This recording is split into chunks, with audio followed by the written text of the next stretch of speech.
Hi everyone, my name is Hector Lacera, and for my creative project I want to present to you about the agriculture in Colombia. First, for you to know, this music in the background is called, in Spanish, Colombia Tierra Querida, which in English means Colombia Love Land. Um, One of the biggest reasons why I want to present about Colombia is because it was the country I was born, and I lived there 17 years of my life before moving here into the United States. I moved into Orlando, where I finished high school before starting college here in Gainesville.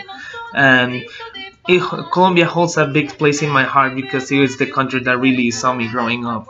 And when we talk about agriculture in Latin America, we talk about a lot of aspects that involve the social and economic positions of their population, and specifically we focus on the trade deal Mercosur. So this is why we focus a lot in Argentina, we focus in Chile and Brazil, but unfortunately Colombia was not part of that trade deal.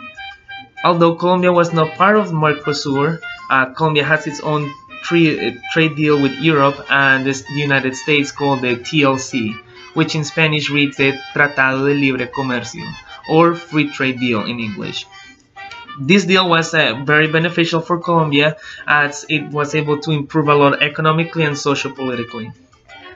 Now that we have a little bit about the background in the trade deals in Colombia, I want to focus a lot in the agriculture. Colombia is very lucky to be bathed by both the Pacific and Atlantic Oceans. We also border with the Amazon on the north. And really, from the rugged moors of the Andean highlands to the Caribbean lowlands, agriculture in Colombia reflects the diversity of its landscapes and climates.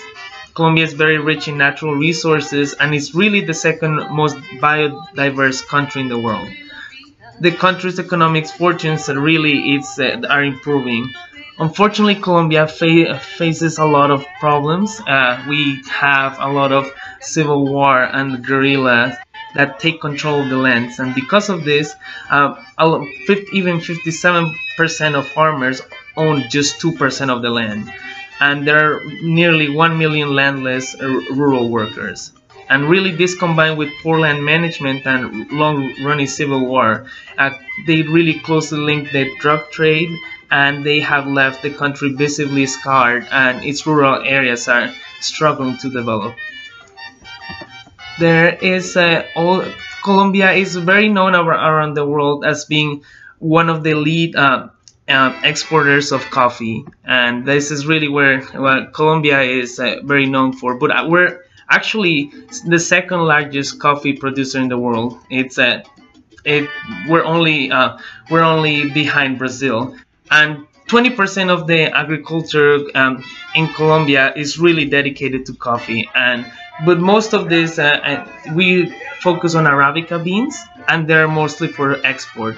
And they only average from about 1.2 hectares. And this coffee production is really what Colombia is mostly known about.